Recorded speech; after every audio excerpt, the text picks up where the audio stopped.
Cultural appropriation has been a big thing for years now, from Aboriginal peoples concerned about people profiting from their culture, to people screaming over dreadlocks, to Halloween costumes. We get to hear a lot how white people are all horrible and taking from and profiting from other cultures. Well, I am here to tell you why it's all bullshit. Lock and load.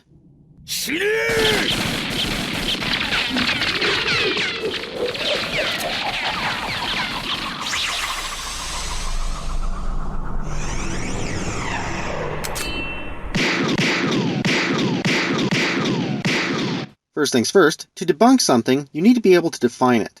The best definition I can find for the social justice version of cultural appropriation was this one by Susan Scafidi.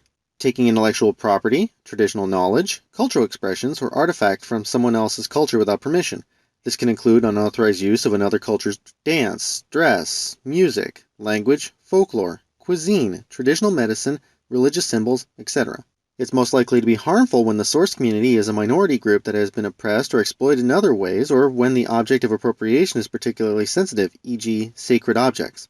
Notice that last statement about how it's worse if the source community is a minority?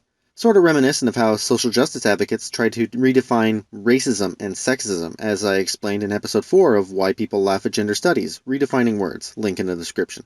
What social justice advocates are really pushing for is relabeling appropriation as misappropriation, making any use of any outside culture something problematic.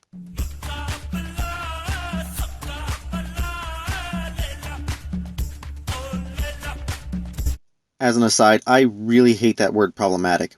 Problematic how? What is the problem? Almost every single time I hear that word used to describe something, no one seems to be able to describe just what the problem is. It seems just a nebulous term to describe anything they worry might be offensive, but since when is offense a problem in and of itself? At any rate, when discussing why cultural appropriation is wrong or problematic, I often get little to no reasoning for why. The only semi-decent response I've seen is someone linking me this piece: think before you appropriate. Things to know and questions to ask in order to avoid misappropriating indigenous cultures. The article is linked in the description. In it, the author tells us flat out that cultures have always exchanged and borrowed ideas from each other, and goes into it in more detail here.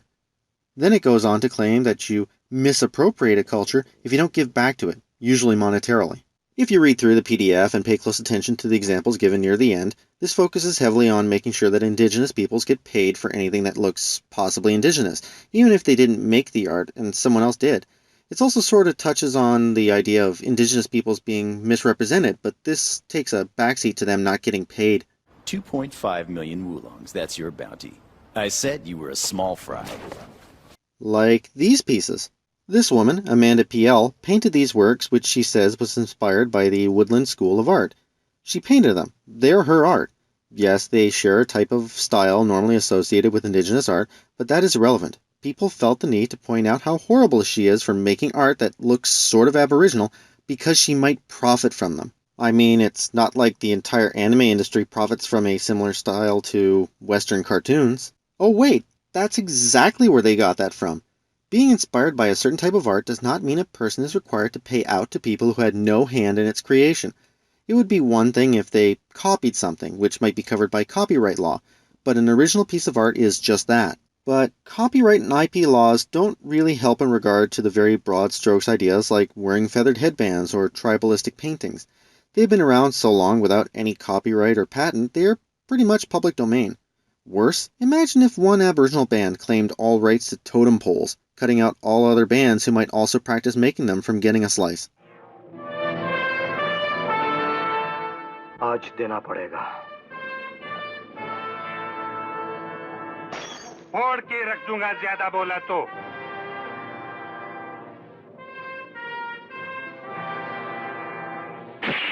Instead, they whined to the United Nations to try and push to make cultural appropriation illegal in a much more nebulous manner. Yep, that's a bunch of entitled whiners there going to the UN to try and make it illegal to make moccasins, for example. Why is it ideologues keep going to the UN to whine for their causes? And this isn't even limited to Aboriginal peoples. This committee is looking at making it illegal to appropriate any cultural practice from anyone. One example in the article is how Romanians protested over one of Tory Burch's designer coats because it looks like a Romanian design. This article also states that this meeting takes place as concern grows worldwide about the rights of cultures to control their own materials. I wish people could see the silliness of this viewpoint and let this whole concept of cultural appropriation die. You have to die! It would sure make us all happy if you do. If you haven't noticed by now, I keep peppering my video with shots from Cowboy Anime and what at first glance seems like normal Western movies, but are in fact Bollywood and Hindi movies. All share one thing in common, a cowboy theme. Cowboy scumbag. Wait a minute. I know you didn't mean that, Spike. Cowboys are a decidedly Western cultural symbol. The way they dress, for example, can easily be seen as a part of American culture and heritage.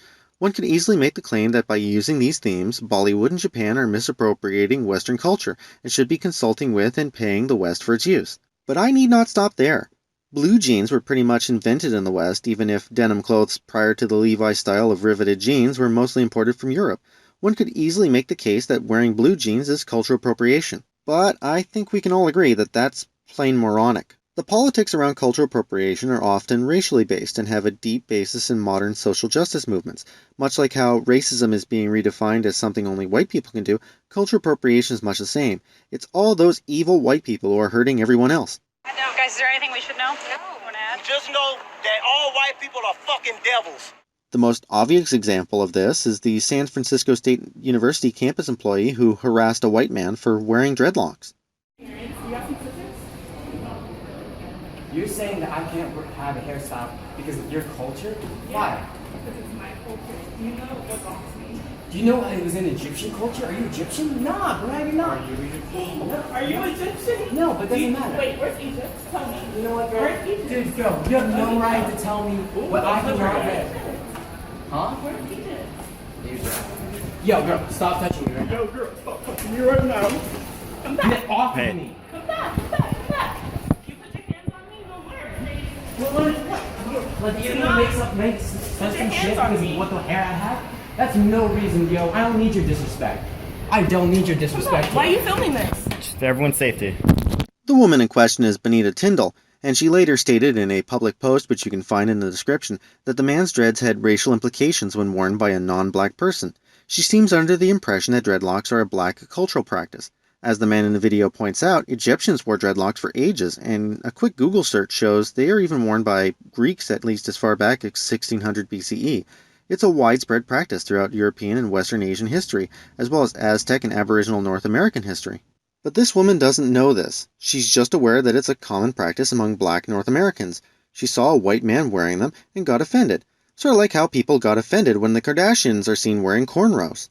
It's about pushing a victim narrative and blaming white people. It's also about segregation. It's about dividing people along racial lines and saying, you stay over there and we'll stay over here, all the while acting as a mask racist peoples can hide behind. Worse, they make it seem like they are interested in protecting a given culture, but do not care if that culture is actually the one profiting. My own mother, for example, hates wearing typically girly clothes. She rather likes jeans and comfortable shoes.